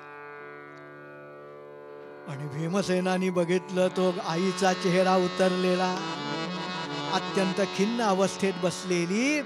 भीमदादा विचारतायत, आई अगं तू अशी उदास का? काही होतंय का? काही झालंय का? आणि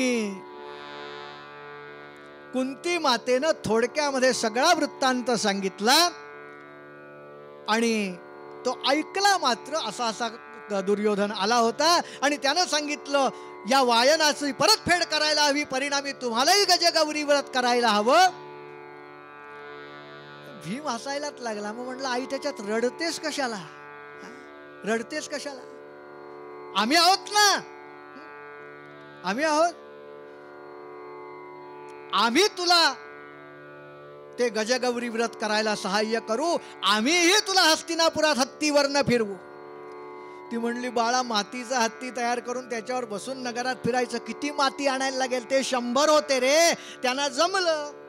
कितीसी आणाल माती बळ हे तुमचे किती पाचांचे. भीम म्हणे मी असता नाम वदावे किमर्थ पाचांचे. आई ते 100 आणि आम्ही 5 म्हणून तू म्हणतेस ना, अगं मी एकटा असताना बाकीच्या 4 तरी काय गरज आहे? आत्ता जातो आणि माती घेऊन येतो हत्ती तयार करण्याकरता. बोलून थांबले नाही. त्यांना माहिती होतं आपल्या हातात वेळ कमी आहे. तशीच गदा घेतली आणि जे निघाले ना, तो एक पर्वत दिसला. त्या पर्वतावर गदेचे प्रहार केले आणि पर्वत चूर्ण करून टाकला आणि शेजारून वाहणारी यमुना नदी. आता पाणी काय ते पाषाण ओतायचंय का बादलीन ओतायचंय? भीमसेन दादा त्या प्रवाहातच आडवे झाले यमुना नदीच्या. परिणाम पाणी अडलं आणि वळलं. पाणी वळलं आणि तो जो डोंगर चूर्ण केलेला होता तिकडे पाणी वळलं. व्यवस्थित चिखल होण्या इतपत पाणी तिकडे वळून झालं. भीमदादा उठले. नदी पुन्हा पूर्ववत व्हायला लागली. मनसोक्तपणे त्या मातीमध्ये पाण्यामध्ये नाचले. व्यवस्थित चिखल तयार केला टेकडीचा, म्हणजे केवढी पुन्हा ती चिखलाची टेकडी तयार झाली. आता म्हणले हा एवढा चिखल तिकडे हत्ती आपल्या घराजवळ करायला पाहिजे. मग हे कसं काय जमायचं? किती वाहतूक करायची? त्यांनी काय केलं, बसले जागेवर आणि व्यवस्थित गोळा तयार केला चिखलाचा आणि एक एक गोळा उचलून नेऊन टाकायचा. नगराच्या जो प्रवेशद्वार जे असतं ना, त्या प्रवेशद्वाराचा अंदाज घेतला आणि इथनं गोळा तयार केलेला तो गरगर गरगर गरगर गरगर गरगर फिरवला आणि त्या प्रवेशद्वाराच्या दिशेनं अपेक्षा अशी होती की प्रवेशद्वारातनं आत तो आपल्या घराच्या अंगणात जाऊन पडेल. करुणी बोलतो एक झोकीला, करुणी बोलतो एक झोकीला, करुणी एक झोकीला, करुणी बोलतो, करुणी बोलतो एक झोकीला. नगर मार्ग तो सर्व रोधिला, नगर मार्ग तो सर्व रोधिला. करुणी बोलतो एक झोकीला,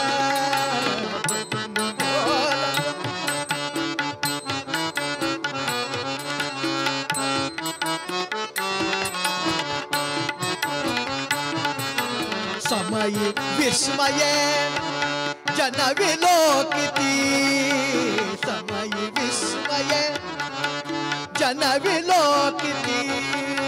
तव तुझा तिजा येई मागुती, तव तुझा तिजा येई मागुती. करुणी बोलतो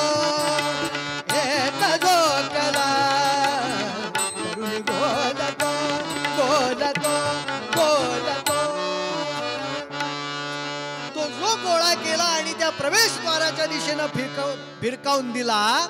पण झालं काय, थोडा अंदाज चुकला. प्रवेशद्वाराची जी रुंदी अपेक्षित धरली होती त्याच्यापेक्षा थोडा गोळा जरा जास्त झाला.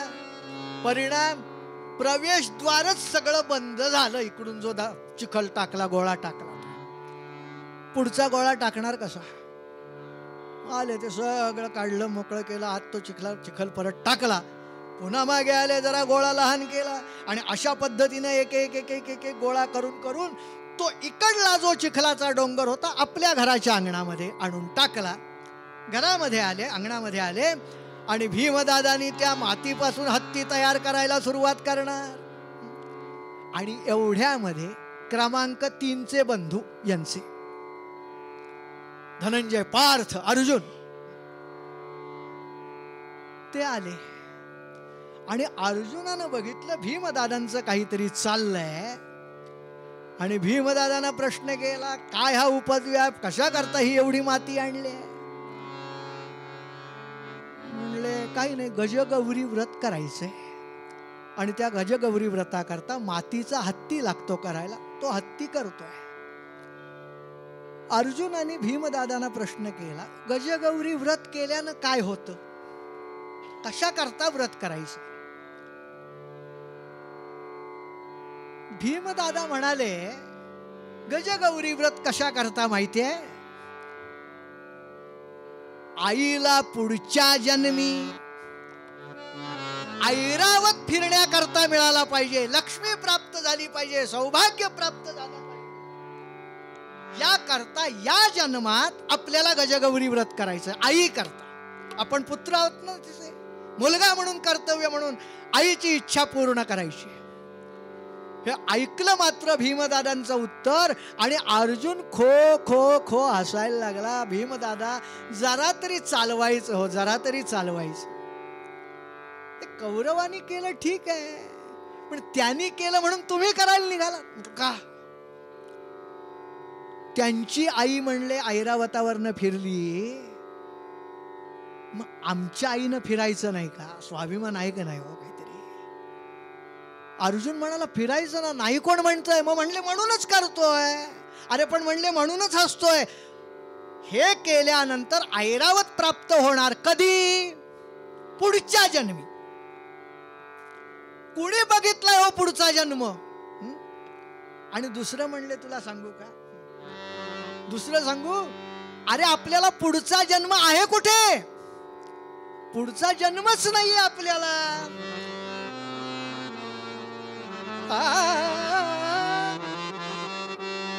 जन्मांतरे जी सुटली स्वभावे, जन्मांतरे जी सुटली स्वभावे, जन्मांतरे जी सुटली स्वभावे, जन्मांतरे जी सुटली स्वभावे,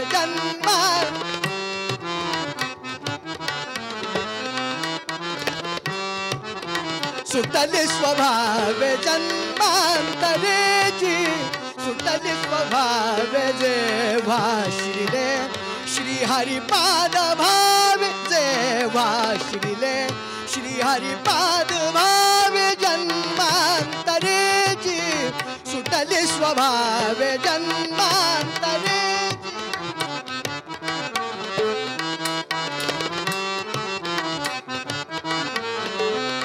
मृद्गोल हस्ती तरी दीनवाणा, मृद्गोल हस्ती तरी दीनवाणा, मृद्गोल हस्ती.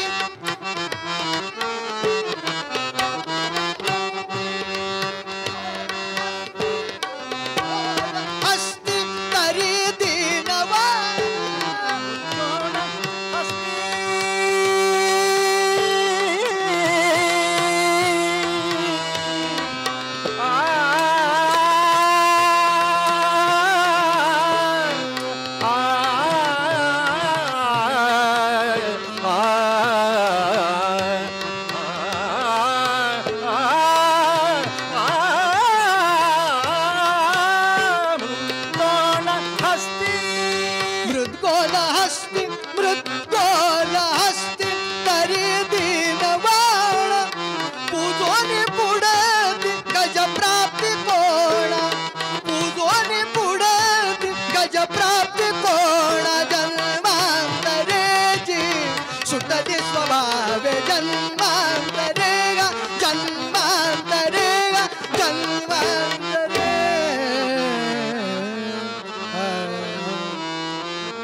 अर्जुन म्हणाला, अरे ज्या क्षणी जेव्हा श्रीले म्हणजे आश्रिले, ज्या वेळेला भगवान गोपाल कृष्णांच्या पायाचा आपण आश्रय केला, तिथे दीन होऊन आपण शरण गेलो, सूत्रपद्याचा विचार करताना त्याच क्षणी आपलं जन्ममरण संपलंय.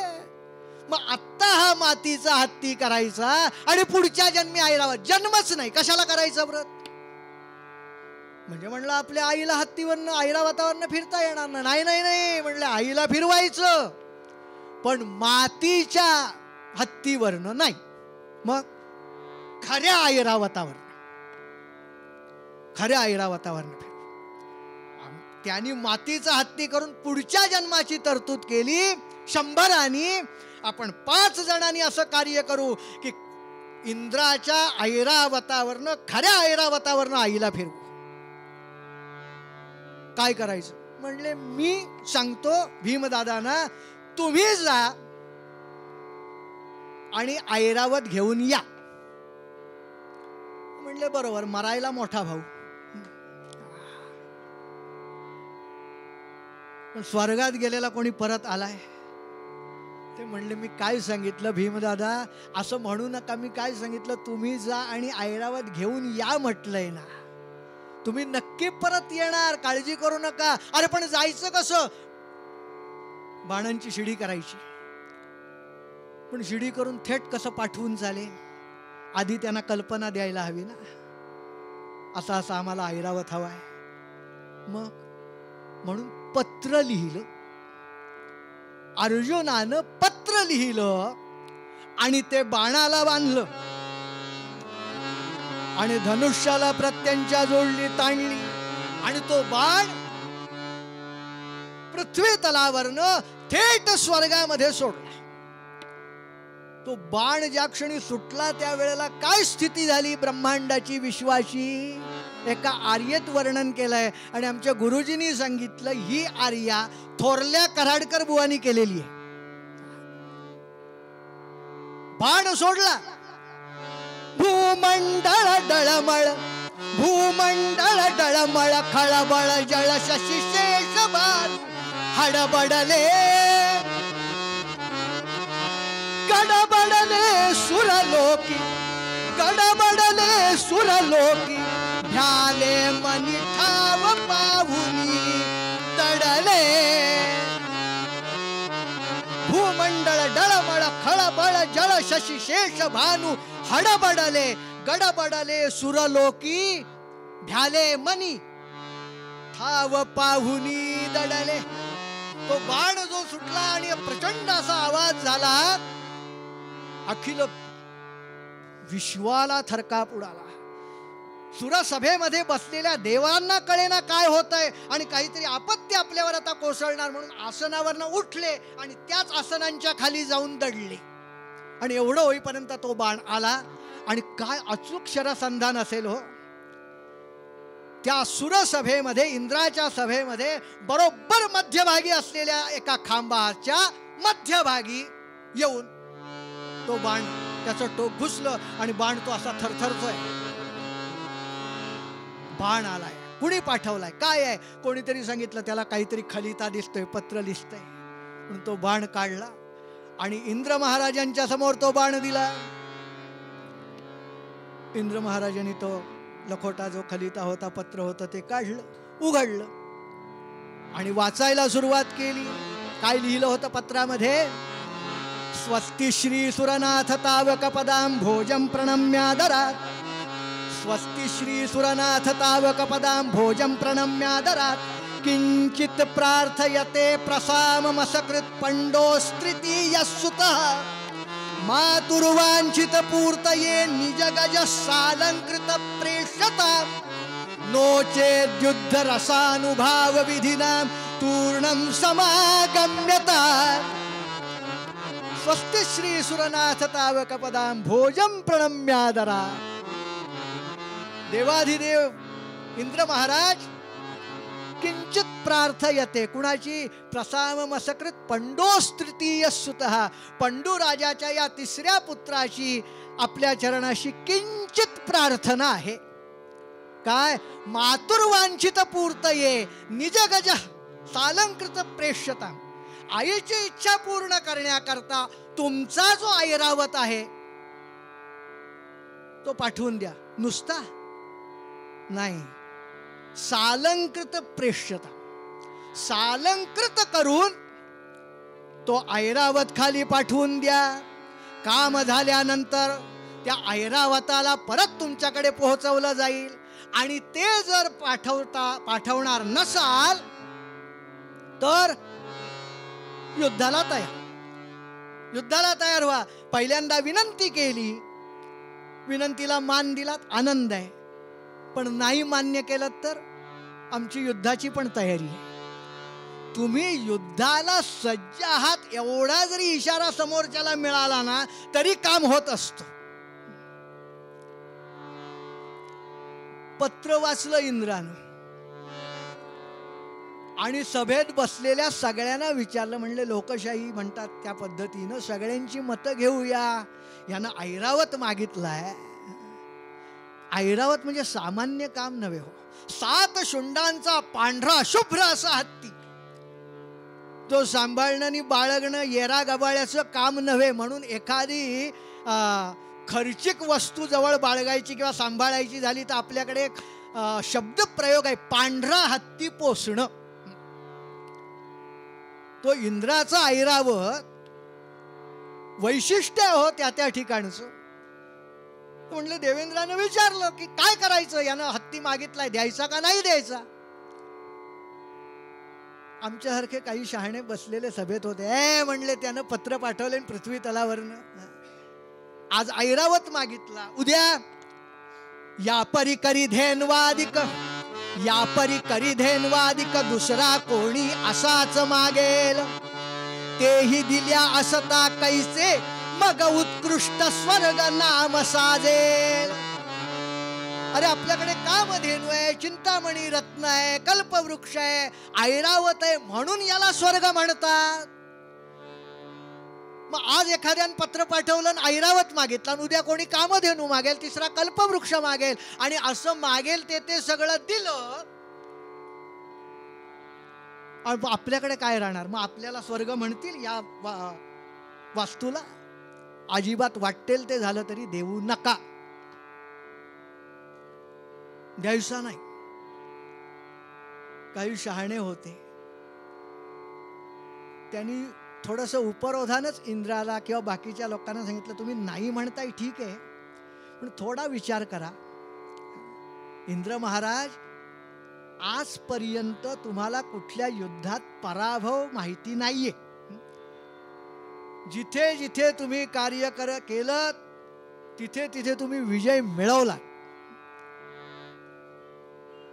पण आता बहुधा तुम्हाला पराभवाची चव चाखायची इच्छा झाली. कशावरून. युद्धी पराभवाचा अनुभव घ्यावा असे असेल मनी. जरी तरी सुखे करावा निषेध विबुधेही हस्तीच्या गमनी. तो आत्तापर्यंत कधी पराभव तुम्हाला माहिती नाही. तो पराभव कसा असतो हे बघायचं असेल तर खुशाल कळवा. हत्ती देत नाही म्हणून. कारण पृथ्वीवरनं ज्यानं अचूक शरसंधान करून स्वर्ग सभेतल्या मध्यभागीच्या खांबावर बरोबर मध्यभागी ज्यानं बाण मारलाय, इतकं अचूक शरसंधान ज्याचं आहे त्याच्यासमोर युद्धात टिकावं लागेल. पराभव बघायचा आहे ना, नाही म्हणून कळवा. आता पेच आला, अशा वेळेला काय करायचं. म्हणून मग काही वेळ त्या प्रसंगानुरूप काही मंडळींनी असा सल्ला दिला, असं उत्तर पाठवा की हत्ती द्यावाच लागणार नाही आणि युद्धही करावं लागणार नाही. मग काय करायचं. चर्चा झाली आणि इंद्र महाराजांनी खाली उत्तर पाठवून दिलं, हत्ती द्यायला तयार आहोत, येऊन घेऊन जा. कारण विचार असा होता, मारायला स्वर्गात येतंय कशाला आणि आला तर परत कशाला जाणार आहे. त्यामुळे आम्ही तर नाही तर म्हटलेलं नाही आहे. पत्र गेलं, अर्जुनानं वाचलं, तो म्हणला भीमदादा चला आता तुम्हाला जायला हवंय. म्हणून सव्यसाची धनंजय पार्थानं काय केलं माहितीये, आपल्या घरापासून स्वर्ग लोकापर्यंत बाणाची शिडी तयार केली, जिना तयार केला आणि भगवान गोपाल कृष्णाचं स्मरण करून स्वर्गारोहण झालं. दरवाजाजवळ गेले भीमदादा, तो दरवाजा होता बंद. दरवाजा वाजवला, पहारेकरी आज जागा होता. तो म्हणतो, कोण आहे? मी पृथ्वीवरनं भीम आलोय, भीमसेन आले.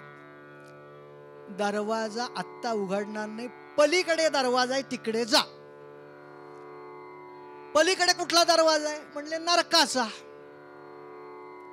तिकडे कशाला जायचं? आत्ता स्वर्गात जागा म्हणजे दरवाजा उघडला जाणार नाही, दक्षिणायन चालू आहे, त्यामुळे उत्तरायणात उघडेल.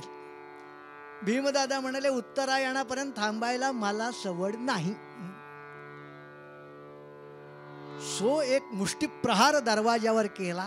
दरवाजा चौकटी सकट खाली पडला. पहारेकऱ्यांना त्याच्याच खाली मोक्ष मिळाला. विषय संपला हो. भीमदादा आत प्रवेश करते झाले आणि ही गडबड इंद्र महाराजांच्या कानावर गेली. बघतो कोण आहे? पृथ्वीवरून अर्जुनानं पाठवलेल्या पत्राप्रमाणे मी भीमसेन तुमचा ऐरावत नेण्याकरता आलोय. त्याही स्थितीत इंद्राचे पाय लटपटले हो, पण तरी भान राखून काय केलं, बोलण्यात गुंतवून ठेवलं भीमदादानं आणि सेवकाला नजरेनं इशारा केला. सुदैवानं त्या सेवकाला न बोलता कळलं आणि तो गेला. आणि त्यानं काय केलं माहितीये, त्या ऐरावताला जो बांधलेला होता त्याला मोकळं सोडलं आणि त्याला भरपूर मद्य पाजलं. अत्यंत मद्य पाजून तो धुंद ऐरावत झाला. तोपर्यंत देवेंद्र इकडे भीमदादांशी बोलत होता. सेवकानं येऊन खूण केली, तुम्ही सांगितल्याप्रमाणे काम केलेलं आहे. आणि इंद्र महाराजांनी सांगितलं, समोर पटांगणात ऐरावत आहे, घेऊन चला. आणि त्या ऐरावताच्या दिशेनं भीमदादांची स्वारी निघाली. म्हटल्यानंतर ऐरावत असा तो मद्य पिऊन धुंद झालेला, लाल बुंद झालेले डोळे रोखून बघतोय भीमदादाकडे.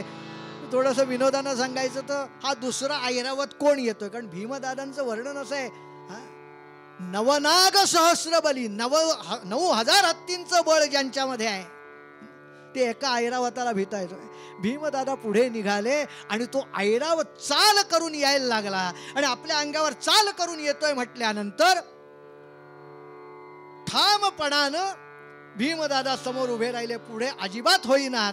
आणि ऐरावत चाल करून पुढे येतोय. म्हटल्यानंतर अगदी जवळ आला, आपल्या हाताच्या टप्प्यात आला आणि डावा हात भीमदादानी पुढे केला आणि त्या डाव्या हातानं त्या ऐरावताचा उजवा कान पकडला. ऐरावत समोरून चालत येतोय ना, डाव्या हातानं त्याचा उजवा कान पकडला आणि आपल्या उजव्या हातानं एक अशी सणसणीत श्रीमुखात त्या ऐरावताच्या लगावली. महाकाय प्रचंड असं असलेलं ते धूळ थाडकन जमिनीवर कोसळलं. कोसळलं नव्हे, दिवसा काजवे चमकले त्या ऐरावताच्या डोळ्यासमोर. आणि आपल्यालाही शह देणारा, हत्तीलाही झोपवणारा हा कोण आहे? पण नको, ते बघणंच नको म्हणून गच्च डोळे मिटून घेतलेले त्या ऐरावतानं. आणि भीमदादा पुढे झाले आणि दुसरं तिसरं काही केलं नाही हो, कमरेचा शेला काढला. पुढच्या वर्णनावरनं भीमदादांच्या तब्येतीची कल्पना करा. कमरेचा शेला काढला आणि त्या शेल्यानं त्या ऐरावताचे 4ही पाय बांधले. ऐरावताचे 4ही पाय बांधले आणि खांद्यावर नेहमी घेत असलेली जी गदा, ती गदा उलटी हातात घेतली आणि त्या पाय बांधलेले त्या पायात आत सरकवली गदा. ऐरावत शांतपणान काय होतंय ते बघतोय. त्याला माहिती होतं विरोध करायला गेलं तर पुण्यतिथी अशीच आहे, त्यापेक्षा निदान करतोय ते तरी करून बघ, काय होतंय बघ. ती गदा घातली आणि तो ऐरावत उचलला भीमदादानी पाठीवर घेतला आणि आता परत निघायचं. निघाला पण म्हटलं तसंच कसं जायचं, इंद्र महाराजांना सांगून जायला हवं ना, म्हणून निघाला. तो येताना भीमदादा दिसले येतायत हे, आणि भीमदादा एवढे मोठे शरीर होतं त्यांचं त्या ऐरावताच्याही पुढे की मागचा ऐरावतच दिसत नव्हता कुणाला, इंद्राला. म्हणून इंद्र महाराजांनी प्रश्न केला कुणाला, भीमदादांना, गजराज कुठे भीमा, गजराज कुठे भीमा. तो म्हणाला, हा माझ्या पाठीशी सुरस्वामी, येतो आज्ञा द्यावी, येतो आज्ञा द्यावी, चोरून नेईन का परस्वामी. जे माझं नाही परस्व आहे ते चोरून मी नेईन का, असं कसं वाटतं तुम्हाला? हा बघा माझ्या पाठीवर मागे ऐरावत आहे, तेवढा मी घेऊन जातो, काम झाल्यानंतर आणून देतो तुमच्या कानावर. कॉपी फॉर इन्फॉर्मेशन म्हणतात ना तसं, परवानगी वगैरे नाही, माहिती स्तव फक्त. हा मी घेऊन जातो. ए बाबा त्याला खाली उतरव, हा वेळ झाली आहे, खाली उतरव त्याला. आणि असाच नको पाठवूस का, पण असाच जर तो गेला तर स्वर्गाचं महात्म्य कमी होईल ना. तेव्हा त्या ऐरावताला मोकळा केला, त्याला सालंकृत केला आणि त्या ऐरावतावर या ऐरावताला बसवलं. चतुर्दंतपती करी भूषिला, चतुर्दंतपती करी भूषिला, चतुरस्कंधी महावत बैसला, चतुर्पाणी सखाग्रज त्यावरी. काय कवीची कल्पना आहे हो, भीमदादा बसले हे सहज नाही सांगितलं. चतुर्पाणी म्हणजे गोपाल कृष्ण, त्याचा सखा अर्जुन आणि त्याचा अग्रज भीम. चतुर्पाणी सखाग्रज त्यावरी, चतुरपथे आणिला भुवनीवरी. त्या रथावर आपल्या त्या ऐरावतावर बसला आणि ऐरावत खाली यायला निघाला. मध्ये प्रसंग एक घडला, एक दोन वाक्यामध्ये तो प्रसंग फक्त सांगतो. तो ऐरावत खाली यायला लागला आणि भीमदादांच्या मनात विचार आला, जिना केला अमुक केला तर सगळं खरं आहे, पण मी होतो म्हणून. भगवंत म्हणाले, अरे माझ्या पायाशी आलात म्हणून एवढी तुमच्यावर कृपा करत होतो, तो अहंकार होतोय का? अरे बाबा घातक मद अवलोकी रे, नको. म्हणून काय केलं, सुदर्शन सोडलं आणि एक बाण फक्त तोडला जिन्यातला. परिणाम ऐरावत खाली उतरताना पायरी चुकली आणि ऐरावत कोलांटी उड्या खायला लागला. वरती बसलेला भीमदादा, आता कृष्णाचा धावा सुरू झाला, देवा वाचव देवा वाचव, चुकलो, माझ्या लक्षात आलं माझ्या लक्षात आलं. नेमकं काय झालं होतं, कुंती माता बाहेर तुळशीच्या जवळ आलेली पूजना करता, तिनं वर्ण काहीतरी खाली. आता जिचं स्तन्य पिऊन वाढलेला भीमदादा आणि तो जो ऐरावत खांद्यावर टाकणारा, अशी ताकद त्याला जन्म देणारी कुंती माता, ती काय सामान्य होती काय? तिनं सहज असा डावा हात पुढे केला, त्यानं वरचे वर झेललं, खाली उतरवलं आणि मग काय हो, त्या खऱ्या ऐरावतावर बसून अखंड हस्तिनापुरामध्ये कुंती मातेनं वायनं वाटली. लोक आता कौतुक वेगळ्या पद्धतीने करायला लागले, अरे त्यांनी मातीचा हत्ती केला पण यांनी खऱ्या ऐरावतावरनं आई वडिलांना म्हणजे आईचं कौतुक केलं. अशी संतती असावी, अशी मुलं असावीत. संपूर्ण हस्तिनापुरामध्ये वायनं वाटली, पण भीमदादांची नजर शोधत होती ती दुर्योधनाकरता.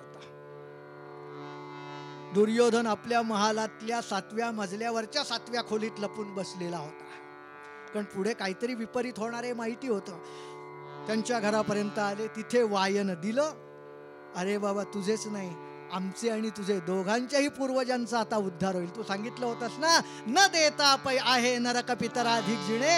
आम्ही हे गजगौरी व्रत केलंय, कान धरला आणि त्या दुर्योधनाला आणलं. बघ प्रत्यक्ष ऐरावतावरनं, पुढच्या जन्मी कुठे, याच जन्मी ऐरावतावरनं आम्ही आमच्या आईला फिरवलं.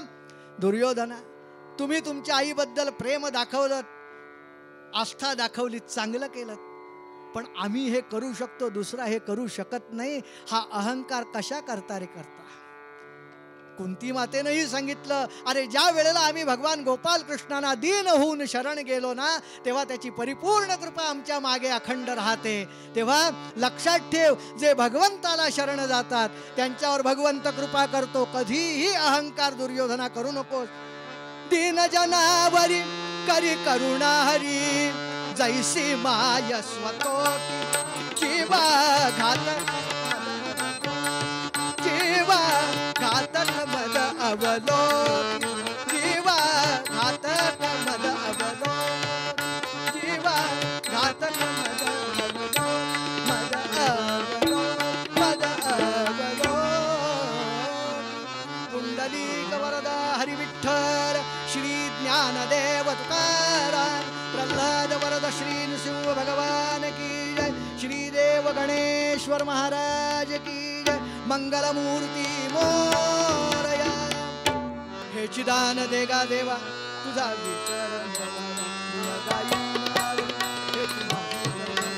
लगे मुक्तेदन संपदा, संत संग देगा तुका म्हणे गर्भवासी, सुखे घालावे आम्हा. कंठ काळा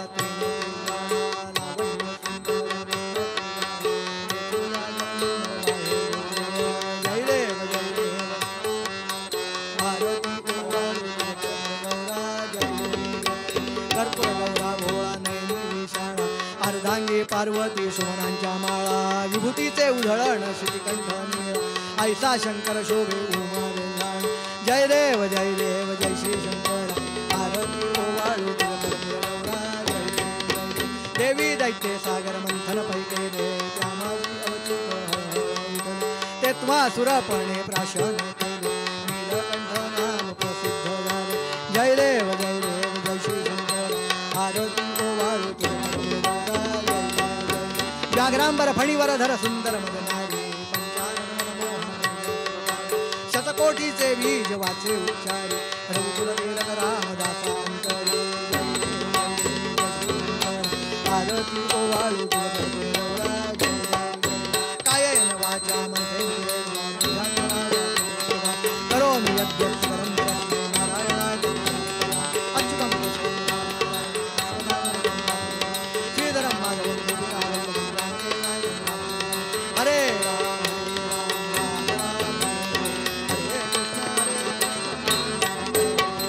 पुंडलिक वरदा हरी विठ्ठल, श्री ज्ञानदेव तुकाराम, गोपाल कृष्ण महाराज.